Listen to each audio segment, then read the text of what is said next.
Assalamualaikum warahmatullahi wabarakatuh. Kembali hadir bersama kami di program podcast Ikatan Jurnalis Televisi Indonesia, Korda Kota Cimahi dan Bandung Barat.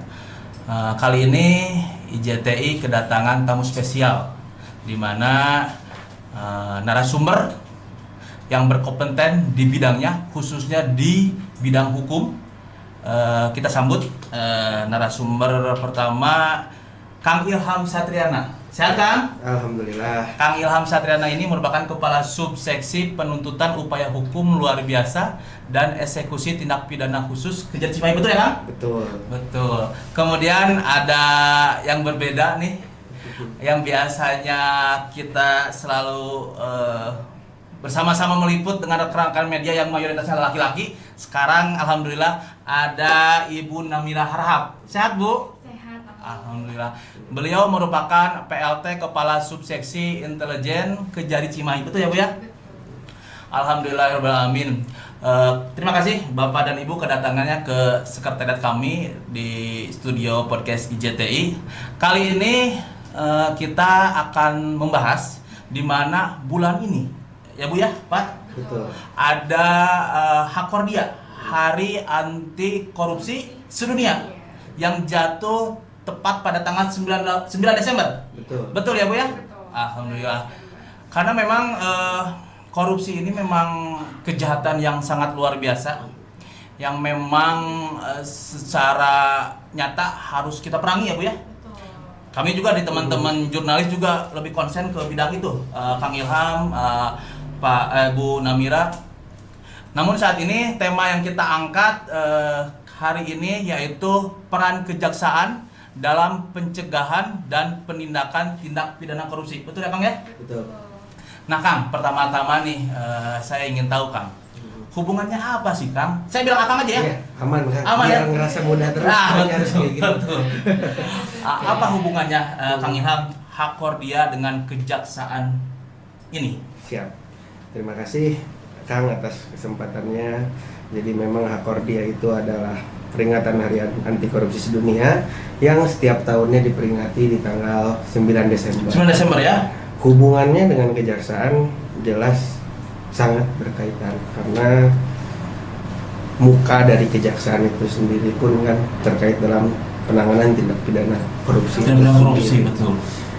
Yang mana di hari Hakordia ini di akhir tahun kita biasanya menyampaikan kinerja kejaksaan itu apa saja sih? Pencapaian Khususnya dalam tindak pidana korupsi. Oh, tindak pidana korupsi. Seru nih. Terus gimana, Kang? Nah, terkait itu sendiri, jadi kan mungkin masyarakat di sini juga tidak mengetahui secara detail sebetulnya apa sih tindak pidana korupsi itu. Sedangkan ada proses panjang dari perbuatan oknum-oknum yang melakukan tindak pidana korupsi sampai akhirnya kita bisa melaksanakan tugas fungsi dan kewenangan kami. Itu kita bisa bongkar, setelah kita bongkar kita bisa limpah sampai akhirnya nanti kita cari asetnya dalam tanda kutip dimiskinkan. Dan Hakordia ini merupakan hari yang penting untuk memperingati bahwa kejaksaan selalu ada beriringan dengan penanganan tindak pidana korupsi di Indonesia itu sendiri. Jadi kejaksaan itu sebagai garda terdepan untuk penanganan dan pencegahan tindak pidana korupsi. Karena memang saya lihat ya, Bu ya, secara di aspek kami, di bidang kami, profesi kami jurnalis, memang saat ini khususnya di kejaksaan ini lagi gencar-gencarnya nih, powernya lagi powerful nih. Itu artinya kan Hakordia ini bisa memperkuat ya. Nah, apa sih perkuatan apa dari Hakordia ini sebagai untuk mencapai strategi dari kejaksaan ini? Baik, jadi sebetulnya begini, fungsi pengawasan dari Hakordia ini tuh goalsnya adalah masyarakat itu nanti dapat membantu kami. Yang pertama baik itu dalam fungsi pengawasannya itu sendiri, dan yang kedua itu untuk berani untuk menyampaikan apabila memang ada sesuatu yang salah. Dalam artian gini, sumber daya manusia di kejaksaan itu kan terbatas. Di dalam satu kota yang besar, kita sampaikan Cimahi lah, walaupun Cimahi itu tidak begitu besar, tapi tanpa adanya laporan dari masyarakat tidak mungkin juga semuanya bisa kita akomodir. Nah makanya dari Hakordia ini kami ingin menyampaikan juga kepada masyarakat bahwa apabila memang mengetahui atau apa bahwa korupsi itu akan selalu ada. Betul. Apabila memang ada sesuatu yang salah, silahkan berani menyampaikan. Gitu.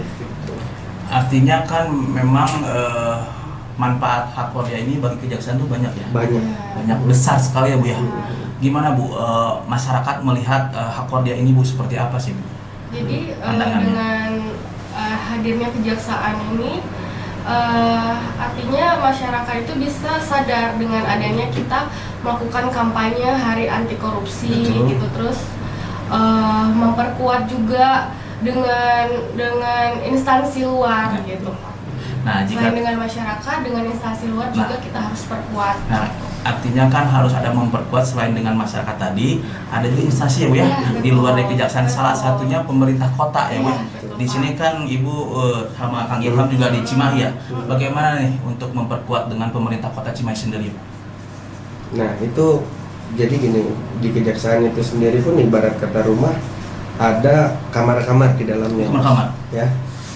Dan untuk kita anggap sih yang biar masyarakat gampang paham gitu ya, untuk di bidang intel itu pasti mempunyai penugasan terkait pencegahan. Pencegahan. Salah satunya itu tadi kampanye anti korupsi. Betul. Dan memperkuat literasi publik. Oke. Jadi kita tuh dengan mengadakan penyuluhan kepada Betul. masyarakat terkait apa tuh tindak pidana korupsi, terus apa itu hukumannya untuk tindak pidana korupsi itu sendiri. Sedangkan saya, kalaupun memang kami ya dalam artian di bidang pidana khusus itu sudah ke penindakannya. Penindakannya. Ya, dalam artian- Jadi ketika intelijen ya, mencegah, Pitsus Pitsus itu untuk menindak. menindak. Betul. Oke. Nah kan tadi juga memang kan korupsi ini sangat merusak masa depan ya. Betul. Merusak masa depan, masyarakat juga kepercayaan terhadap pemerintah atau misalnya instansi tadi sangat berkurang. Nah, jika tadi sudah berbicara korupsi, masyarakat juga tentu pengen mengetahui nih, bagaimana sih tugas atau fungsi dari kejaksaan ini nih? Yang tadi Bapak Kang Ilham sampaikan ada di dalamnya tuh ada kotak-kotak dan lain-lain. Nah, bisa dijelaskan secara rinci apakah kejaksaan itu hanya korupsi saja? Enggak. Itu penanganannya itu seperti apa nih? Fungsinya? Ya. Nah, kalau dari saya selaku PLT khususnya di bidang intelijen itu untuk Hakordia ini sendiri itu kejaksaan itu punya tugas dan fungsi, yaitu salah satunya itu kampanye atau sosialisasi terhadap hari anti korupsi itu. Jadi digalakan Jadi ya? iya, jadi untuk membuka pikiran masyarakat. Oke. Jadi apabila ada mengetahui sesuatu di desanya atau di daerah Di tertentu, wilayahnya. wilayahnya, jadi dia berani untuk melaporkan. Jadi jangan diam ya? Jadi nggak, ya benar, jangan diam gitu. Jangan. Jadi berani untuk melaporkan gitu. Terus kemudian untuk penegakan di luar kejaksaan sendiri, salah satunya di pemerintahan itu terkait dengan akuntabilitas dari instansi terkait sendiri. Oke. Terkait dengan transparansi. Dan kemudian ada juga terkait dengan pengelolaan anggaran itu sendiri. Pengelolaan anggaran. Gitu. Jadi harus tepat sasaran ya Bu ya? Benar. Nah Bu, jika tadi berbicara terkait intelijen Bu, selama ini ada kendala atau menggayat pihak-pihak mana sih Bu untuk menanamkan korupsi ini memang jahat sekali diinformasikan ke masyarakat Bu? Kalau misalnya di bidang intelijen sendiri terkait dengan instansi mana aja itu salah satunya dengan pemerintah kota Cimahi. Kota Cimahi. Nah, kita tuh sering mengadakan salah satunya tuh jaksa masuk sekolah. Jaksa masuk sekolah. Ya, Oke. itu melalui dinas pendidikan kita melakukan sosialisasi Oke. terkait dengan korupsi itu. Kemudian ada jaksa garda desa. Nah, itu untuk melindungi kades-kades yang suka Oke. melakukan hal-hal yang negatif gitu. Terus kemudian ada untuk penindakannya ini yang dilakukan oleh bidang tindak pidana khusus gitu. Nah kan tadi juga Ibu itu kan ke sekolah-sekolah tuh menanamkan secara dini ya Pak ya? Iya. Saya kangen menanamkan secara dini. Nah dari Pitsus sendiri ketika misalnya setelah ada nih pencegahan yang sudah dilakukan dari intelijen nih dengan banyak beberapa program itu tuh yang bagus-bagus Iya, itu ya Bu ya. Nah jika terjadi ada kasus korupsi dari Pitsus sendiri seperti apa nih? Jadi sebenarnya gini Mas, tindak pidana korupsi itu jelas menghancurkan bukan satu orang, tapi menghancurkan banyak pihak. Ibarat akang lah, dalam artian punya rumah, depannya itu ada jalan yang memang dilalui oleh masyarakat. Anggaplah ada anggarannya 1 miliar. 1 miliar. 1 miliar itu, kalau memang 1 miliar itu dipakai semua, jelas banget jalan itu pasti bagus. Betul. Ya kan? Betul. Apabila memang dipotong, Betul. kualitas yang harusnya 10 pasti jadi 9 kan? Betul. Nah itulah jahatnya tindak pidana korupsi. Nah terkait memang dari penindakan dari bidang pidana khusus sendiri, itu diawali dari laporan masyarakat. Saat memang ada laporan masyarakat, diterbitkanlah kita melakukan penyelidikan berdasarkan surat perintah penyelidikan dari Kepala Kejaksaan Negeri. Apabila memang didasari sudah ada bukti permulaan yang cukup, kita naikkan tingkatannya ke penyidikan. Penyidikan itu artinya sudah setengah jalan, kita sudah yakin ada tindak pidana di sini. Tinggal mencari siapa yang harus bertanggung jawab. Yang bertanggung jawab itu siapa, sampai akhirnya disebut, ya kalau kita berbicara unsur dari tipikor itu sendiri kan ada kerugian negara. Ini kerugian negara itu dibikin oleh siapa gitu. Nah nantinya sampai memang ternyata kita sudah selesai di tingkat penyidikan, sudah menunjuk salah satu orang sebagai tersangka, kita limpahkan perkara ini ke pengadilan. Di sana kita juga sebagai jaksa menyiapkan surat dakwaan, menyiapkan saksi-saksi, sampai akhirnya melaksanakan penuntutan. Nah, di sini yang jadi beda dari tipikor sendiri, tidak selesai hanya orang itu di penjara. Dalam artian, oh kamu bersalah nantinya misalnya penjara 4 tahun, tapi ada kekhususan untuk tipikor ini, kita harus mengembalikan kerugian keuangan negara. Hasil dari pelaku korupsi ya. Bahkan bahasanya itu bahwa kami selaku jaksa dapat menyita harta benda terpidana. Anggaplah setelah memang dia korupsi 1 M, itu kan nanti dibebankan uang pengganti.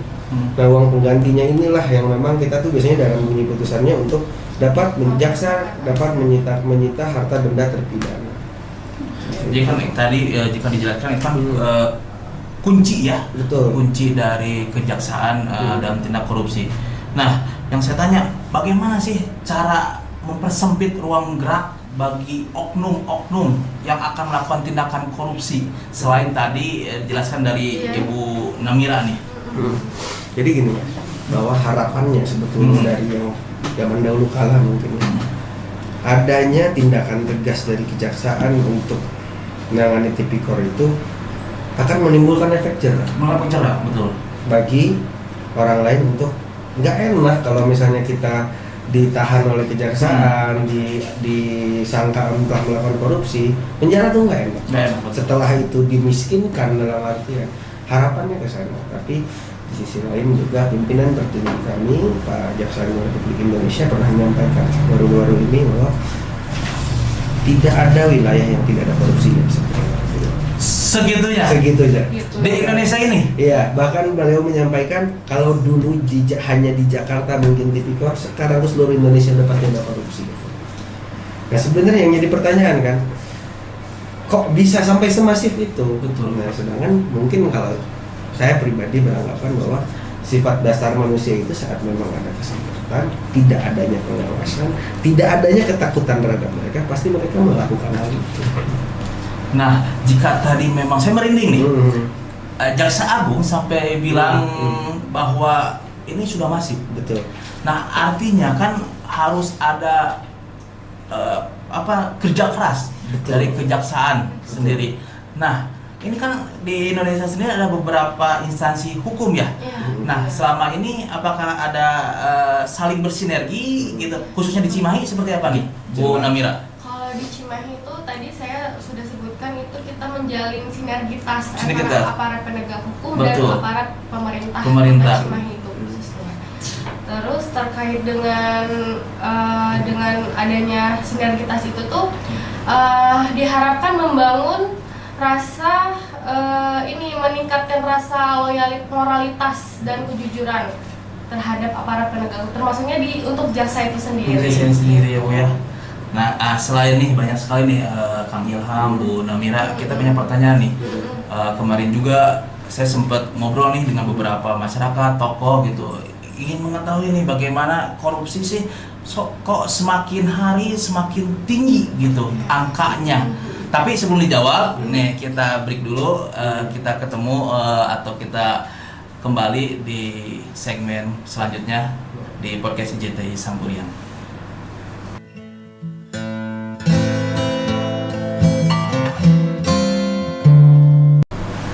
Kembali lagi bersama kami di podcast IJTI Sampurian. Jika tadi kita sudah berbincang-bincang ya dengan hangat dan semangat gitu kan. Nah, sebelum kita masuk pertanyaan Kang, sudah berapa lama nih Kang akan mengemban tugas di Cimahi sama Bu Namira ini gitu kan? Berapa lama? Yang satu di Pitsus, satu di Intel, berapa lama? Terus ada cerita apa nih yang menarik? Jadi saya ini masuk ke Kejaksaan Negeri Cimahi tahun 2024. 2024. Kalau saya nggak salah bulan Mei. Jadi ini udah sekitar 1 tahun 6 bulan. Sebelumnya saya bertugas di Oganilir, Sumatera Selatan. Nah, sebelumnya juga saya sebelum menjadi jaksa kan proses untuk menjadi jaksa tuh diawali dari CPNS dan calon jaksa. Calon jaksa betul. Calon jaksa saya dulu di Cibadak, Sukabumi, Jawa Barat. Nah, untuk Bu Namira? Kalau saya ini asli Medan. Asli Medan. Orang Medan. Jadi dulu sebelum saya pindah ke Cimahi itu penempatan saya itu di sekitar Sumatera Utara. Tahun berapa tuh? Jadi saya masuk di Kejaksaan ini tahun 2021. Untuk penempatan pertama saya itu di Kejaksaan Negeri Deli Serdang. Kemudian saya pendidikan jaksa. Terus penempatan jaksa saya pertama itu di Cabjari Pangkalan Berandan itu di Sumatera Utara juga. Nah, untuk di Cimahi sendiri sudah berapa lama nih? Untuk di Cimahi itu sekitar udah 1 tahun. Tepatnya bulan ini saya 1 tahun. Udah 1 tahun di Cimahi. Nah, itu artinya kan ini kan kalau menurut pandangan saya 1 tahun ini lagi semangatnya. Betul. Kerjanya lagi dobrak sini, dobrak sana, dobrak sini gitu kan. Apalagi kasus korupsi nih. Kasus yang memang kejahatannya secara masif dan memang menurut saya merusak kehidupan bangsa dan negara ini. Nah, kembali lagi ke pertanyaan yang saya mau tanya, bagaimana strategi kejaksaan memastikan pemberantasan korupsi berjalan efektif, komprehensif dan berkelanjutan nih? Tidak hanya setelah udah ada kasus diam di tempat, bagaimana nih, Kang Ilham? Jadi gini Mas, bahwa kami selaku aparat penegak hukum di Kejaksaan Republik Indonesia, terutama di Pitsus ini, setiap awal tahun pasti dibebankan oleh target ini diberikan oleh Kejaksaan Agung. Itu yang mana memang bahwa kita harus melakukan penyelidikan beberapa poin, penyidikan beberapa poin, penuntutan juga beberapa poin. Hal inilah yang artinya kan mewajibkan kami dalam tanda kutip setiap tahunnya itu kita harus bisa bongkar. Karena balik lagi memang ke perkataan dari pimpinan sendiri bahwa tidak ada wilayah yang memang tidak ada korupsi. Nih, apa tantangan terbesar sih kejaksaan dalam mengungkap tindak pidana korupsi daerah khususnya di Cimahi ini? Jelas sebetulnya yang menjadi tantangan itu satu, itu perubahan zaman ke era teknologi, yang mana pasti ada banyak tipu daya terkait manipulasi data. Dan memang tindak pidana korupsi ini kan bukan seperti ada uang kita ambil selesai. Betul. Kan bukan seperti itu kan. Dalam artian ada cara-cara dari para pelaku ini untuk menyamarkan perbuatannya. Semakin hebat, semakin canggih ya. Semakin canggih. Betul. Dan di era teknologi informasi Betul. ini, ya itu yang menjadi tantangan kami. Dalam artian memang jaksa itu harus bisa terus mengikuti perkembangan zaman. Kita bilang memang di Cimahi pun ya kita anggap hanya 3 kecamatan kan di Cimahi ini, tapi setiap tahunnya kita juga alhamdulillah itu target itu tetap terpenuhi kok gitu. Berarti kan ada melakukan kerja berarti ya. Iya, maksudnya tuh pelakunya pun ada. Iya. Karena gini Mas, secara simpelnya gitu kan, kejaksaan itu tidak akan ada saat memang tidak ada orang yang melakukan korupsi. Betul. Kan, gitu kan? Artinya tapi mungkin semenjak berdiri ada dari zaman kemerdekaan itu dahulu masih ada gitu. Masih ada gitu. Lebih secara kayak budaya ya atau tersistem ya. Apanya? Kalau menurut saya ya di luar dari kejaksaan kasus korupsi ini. Karena memang ketika kita habiskan kasus korupsi A, muncul kasus korupsi B, C, D, dan itu memang menjadi kerja keras dari kejaksaan ya Bu ya. Nah, untuk Bu Namira sendiri, Bu, di antara celah birokrasi yang dapat dimanfaatkan untuk korupsi, bagaimana kejaksaan menjawab tantangan untuk memastikan pencegahannya itu efektif, Bu? Nah, makanya dari kejaksaan itu tidak hanya berorientasi pada penindakan saja. Makanya di bidang intelijen juga dari awal sudah melakukan pencegahan itu yang bersifat sistematik. Gitu.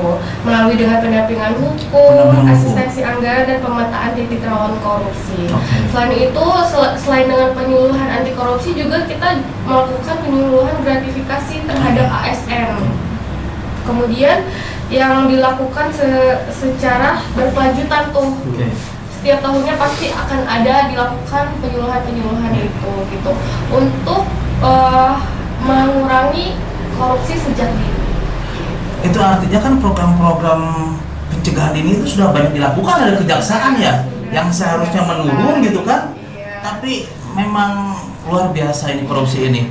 Nah, jika tadi berbicara tentang kita korupsi, itu kan ada kepentingan. Biasanya ada tekanan politik nih dan sosial menjadi tantangan terhadap kejaksaan dalam pemberantasan korupsi. Bagaimana nih melihatnya? Jadi gini Mas, saya coba jawab ya, bahwasannya memang kejaksaan itu walaupun memang jaksa itu anggapannya seorang ASN, tapi kami itu independen. Independen betul, saya percaya. Nah, artinya independen, kami tidak memiliki kepentingan apapun dalam faktor-faktor politik itu sendiri. Nggak akan goyah Ya? sama hal-hal yang seperti itu. Tugas kami itu kan ya jelas, dalam artian memang perintah dari pimpinan dalam hal ini kan jaksa itu satu, Mas. Disebutnya itu anggapannya jaksa itu satu, sebetulnya jaksa itu hanya jaksa agung. Kami delegasi dari jaksa agung untuk memberantas korupsi, ya kita berantas gitu. Jadi kalau misalnya ada sisi politik yang bilang jangan berantas korupsi, ya kata pimpinan kami berantas kok kan gitu. Dipucak pimpinan bilang instruksikan berantas, ya kita berantas gitu. Apalagi sekarang ini kejaksaannya semakin kuat gitu dalam menangani tindak pidana korupsi karena sudah dibentuknya Badan Pemulihan Aset. Jadi terkait dengan tindak pidana korupsi itu sendiri, kejaksaan ini bukan hanya memulihkan keuangan negara. Jadi dicari tuh aset-aset dari pelaku tindak pidana tersebut gitu. Bukan hanya keuangan negaranya aja. Jadi aset-aset dari pelaku tindak pidana korupsi tersebut kita cari sampai untuk memulihkan keuangan negaranya. Sampai dinolkan ya Bu ya? Iya betul. Nih Pak, jika tadi memang ada instruksi nih dari pusat misal, kan namanya manusia nih, secara manusiawi ada gentar nggak nih, saya bicara ke Kang Ilham, ke Bu Namira, ada gentar nggak misalnya ketika kita melakukan pengungkapan satu kasus, pernah tersirat gentar tidak? Sebenarnya gini Mas, ya kalau saya pribadi ya, berarti ya selama memang kita melaksanakan hal yang benar, selama memang kita melaksanakan tugas itu masih di dalam sesuai koridor dan memang pimpinan kita sendiri pun itu tahu, kita nggak usah gentar. Kalau kata saya ya, karena memang yang bikin gentar itu kalau kita salah arah sendiri, menurut saya kan. Nah, jika tadi Kang Ilham seorang laki-laki nih tidak ada gentar gitu kan, mbak kasus untuk Bu Namira nih, secara sisi batinnya lahiriah gitu, secara manusiawi ada nggak? Sisi perempuan ya berarti ya. Ya bisa dikatakan seperti itulah Bu. Kalau dari saya sendiri sih nggak akan gentar ya, selaku tugas dan fungsi kita dilakukan di jalan yang benar sih, ya maju terus. Gitu. Oke. Nah, ini kan di Cimahi, di Kejari Cimahi sudah beberapa waktu ya Mas, ya Kang, Bu Namira.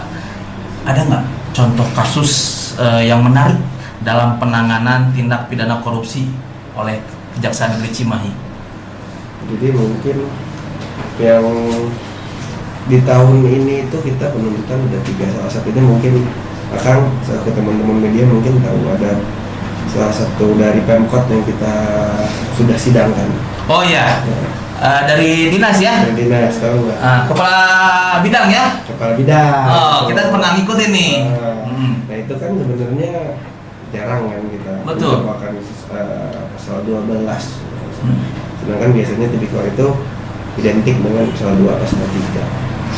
Ya, memang tekanan pun ada di situ, tapi dalam artian goalsnya kita kan setelah putusan itu berkekuatan hukum tetap atau inkrah, berarti kita sudah berhasil di situ. Walaupun memang dalam penanganannya di tingkat pertama sidang yang bersangkutan melakukan banding, melakukan kasasi, pun pada akhirnya putusannya tetap terbukti kok.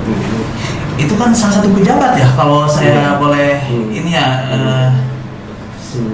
Terus gimana? Ada tekanan politik kah? Itu kan sama-sama instansi ya.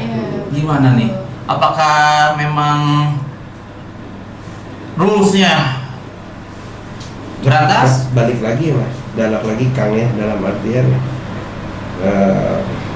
saya pribadi di Pirsus selaku kasubsi, apabila memang perintah pimpinannya memang sudah dan memang itu hal yang benar, ada perbuatan dari yang dari si terdakwa kemarin itu merugikan masyarakat, kita maju. Intinya kan kita juga dalam arti gini mas, di kejaksaan itu kan kita bicara alat bukti. Alat bukti. Kalau alat buktinya nggak ada, ya kita nggak akan maju gitu. Kita juga nggak akan semena-mena abuse of power atau apa. Tapi selama memang kita punya alat buktinya dan kita yakin, ya kita maju. Hasilnya, ya sekarang kan tinggal dilihat dari masyarakat itu terbukti atau tidak, intinya gitu. Apa yang kita limpah ke pengadilan, kalau memang itu salah, seharusnya itu tidak akan terbukti. Nah, jika tadi berbicara dengan salah satu pejabat yang terkena ya kasus korupsi, kemarin juga saya sempat liput juga nih teman-teman dari IJT juga ada kasus Bank BRI yang mencapai lumayan banyak itu nasabah. Gimana tuh prosesnya, Bu Kang Ilham atau Bu Namira? Saya yang lebih tahu karena itu di Pirsus ya. Oke. Jadi memang status tersangkanya juga sudah dinaikkan untuk yang bersangkutan kemarin, dan memang mungkin sebentar lagi di minggu-minggu ini juga kita akan limpahkan perkara tersebut, dan mungkin di awal tahun depan itu sudah mulai sidang ya. Memang dalam artian kemarin sempat ramai karena memang ternyata banyak, jadi saat memang ditahan orang itu banyak yang komen itu. Banyak komen ya. Komen saya juga kena katanya. Di luar nasabah itu kan nasabah BRI. Betul. Itu bank plat merah ya? Ya, bank plat merah.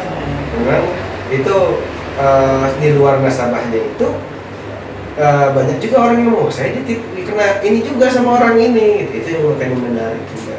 Bahkan itu artinya kan ada kolaborasi ya Bu ya, dari Pirsus, dari intelijen, bahkan dari bidang-bidang lain. Nih bagaimana Cibu untuk mengelaborasi menjadi kesuksesan atau keberhasilan dalam kasus dari Ibu Namira sendiri Bu, untuk koordinasi dengan Pirsus seperti apa? Koordinasinya terkait dengan tindak pidana korupsi ini dari bidang intel itu melakukan ada 2 upaya, salah satunya upaya preventif pencegahan, betul. Benar. Jadi sebelum adanya tindak pidana korupsi ini sebenarnya kan kita sudah melakukan langkah-langkah itu dulu, itu terkait dengan penyuluhan hukum, betul. Terus terkait dengan sistem di pemerintahan juga kan sekarang juga sudah banyak yang berbasis elektronik. Betul. Nah itu merupakan salah satu upaya untuk menutup celah korupsi itu sendiri. Gitu.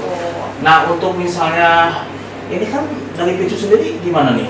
Tadi misalnya kan ada elaborasi nih dengan bidang-bidang lain. Nah apakah langkah-langkahnya atau ke intelijen dulu gitu kan mencari informasi, atau Pirsus langsung eksekusi atau gimana Kang Ilham?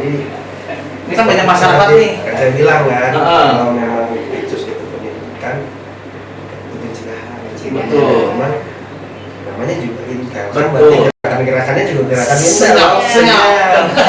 Apa? Benar. Intel tuh mencari titik rawan korupsi dulu nih. Kita cari pengolahan data, pengolahan informasi, benar atau enggaknya ini adanya tindak pidana korupsi. Setelah nanti benar ada, atau kita gali lagi nih keterangannya kan, mencari informasi data dan keterangan tadi kan. Setelah sudah klik nih, nah baru limpahkan Pirsus untuk penindakannya gitu. Berarti memang harus ada kolaborasi ya. Betul. Karena memang peran intel kan di kejaksaan itu sendiri supporting kan. Jadi dalam artian supporting itu sebenarnya nggak hanya di bidang pitsus tapi di bidang batun, bidang pidum, semuanya berkaitan semuanya. Nah kan Cimahi sendiri banyak pencapaian, apalagi di beberapa tahun belakang. Pencapaian dari Intel sendiri atau misalnya dari Pitsus sendiri, pencapaiannya apa aja? Misalnya kayak Intel tadi kita sudah pencegahan ini dari ini problem. Enggak, silakan. Kan banyak masyarakat yang ingin tahu nih. Kalau dari Intel sendiri tuh sudah melakukan penyuluhan ke warga-warga di kelurahan dan kecamatan sekota Cimahi. Betul. Pertama itu. Ya, terus kemudian jaksa masuk sekolah. Nah, itu. Ke SD, SMP, SMA. Sampai kuliah kemarin TNC. Iya, betul, ke pesantren juga bahkan. Mantap. Kemarin masuk pesantren, ada jaksa masuk pesantren. Ada ya. Kemudian melakukan penyuluhan ke desa-desa, namanya jaksa garda desa. Belum ke instansi-instansi vertikal ya? Iya, benar, di instansi vertikal tuh salah satunya tadi di betul, yang tadi tentang anggaran, penyuluhan dan lain-lain. Betul, gitu. Itu artinya kan di bidang Intel sudah melakukan tupoksi yang baik ya, yang benar. Ya tinggal kembali ke yang dikasih masing-masing, betul. Jadi, nah untuk Pitsus sendiri pencapaiannya apa nih? Bidang pitsus saya nih melihat ya, takutnya salah gitu. Memang untuk di tahun 2025 kita telah melakukan baik itu penyidikan, juga pra penuntutan dan penuntutan juga terkait eksekusi. Dan untuk tadi kan saya sempat menyampaikan Mas bahwa kita ini untuk memastikan semua berjalan lancar itu ada target. Ada target, ya. Betul. Dan untuk pendidikan sebetulnya target itu ada 3, kita telah melakukan 5 di Kejaksaan Negeri Cimahi. Untuk penyidikan target 2, capaiannya untuk saat ini juga 2. Untuk pra penuntutan dan penuntutan targetnya 2, capaiannya 3, dan terkait untuk eksekusi targetnya 2 kita telah melakukan. Itu artinya itu target. Belum ditarget kan? Belum ditarget. Itu kan pencapaian itu 100%. 100%. Lebih dari 100%. Kenapa capek-capek, Kang Ilham? Ini kenapa? Ya. Memang dalam diri sudah. Sebetulnya begini, memang gerakan dari Pitsus itu kan teamwork ya, Mas. Jadi kami itu memang pencapaian yang kita dapat dari Kejaksaan Negeri Cimahi itu tidak lepas dari peran Kajari, peran Kasih Pitsus, peran Kasisi, dan peran jaksa lainnya. Dan memang apabila memang ada laporan masyarakat, makanya kadang kan ada juga tuh yang kita telah memberikan laporan tapi kok belum ada. Itu sebenarnya bukan tidak dikerjakan, tapi karena memang dengan banyaknya laporan dan memang sumber daya manusianya yang memang mungkin di tiap wilayah itu tidak begitu banyak, yaitu nunggu antrian. Belum tentu tidak dikerjakan. Memang pasti dikerjakan. Jadi belum tentu tidak dikerjakan, pasti dikerjakan, hanya menunggu antrian. Betul. Jadi buat masyarakat jangan khawatir. Pasti kasus yang nanti disampaikan pasti akan terungkap. Gitu. Kang nih terakhir, harapannya apa sih Kang? Harapannya dari Pitsus seperti apa untuk masyarakat gitu, dan hari anti korupsi sebenarnya ini nanti juga dilanjut sama Bu Namila. Jelas harapannya masyarakat seiring dengan jalannya waktu, hari demi hari semakin melek, dalam artian melek itu tahu bahwa apabila memang ada yang melakukan salah di sekitarnya dalam hal ini melakukan tindak pidana korupsi, mereka berani melaporkan. Karena apa? Keuntungan yang didapatkan itu bukan untuk desa, tapi mungkin untuk orang banyak gitu. Ya. Makanya harapannya mungkin di peringatan lapornya ini masyarakat juga semakin melek bahwa kejaksaan itu selalu ada di sampingnya untuk menindak para pelaku. Kalau dari saya sih korupsi itu merupakan tindak pidana yang bukan merugikan masyarakat dan tapi merugikan ke negara juga, gitu ya. Jadi keseluruhan ya Bu? Keseluruhan, benar. Kemudian harapannya juga kalau dari saya itu masyarakat itu menanamkan kejujuran sejak dini, gitu kan. Laporkan apabila ada indikasi, jangan takut, kemudian tolak gratifikasi, gitu kan. Kami dari Kejaksaan Cimahi juga hadir bersama masyarakat untuk memberantas tindak pidana korupsi itu sendiri. Jadi bukan hanya kewajiban dari kejaksaan Bener. pemberantasan korupsi ini, tapi kewajiban kita semua, ya Semua Bil? benar. Jadi ingat sahabat hukum, korupsi bukan takdir. Iya. Itu bisa kita lawan. Betul. Gitu. Iya. Untuk Kang Ilham, 3 kata di hari anti korupsi sebenarnya ini apa? Sebelum kita tutup nih, Hah? Apa ya? apa? 3 kata.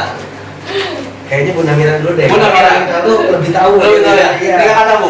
Untuk hari anti korupsi ini, baik dari buat sendiri, buat orang lain, buat instansi. 3 kata. 3 Bu. kata. 3 kata. Lawan basmi korupsi. Oh, mantap, mantap. Jangan kalah. Dari Kang Ilham dari Dinsus.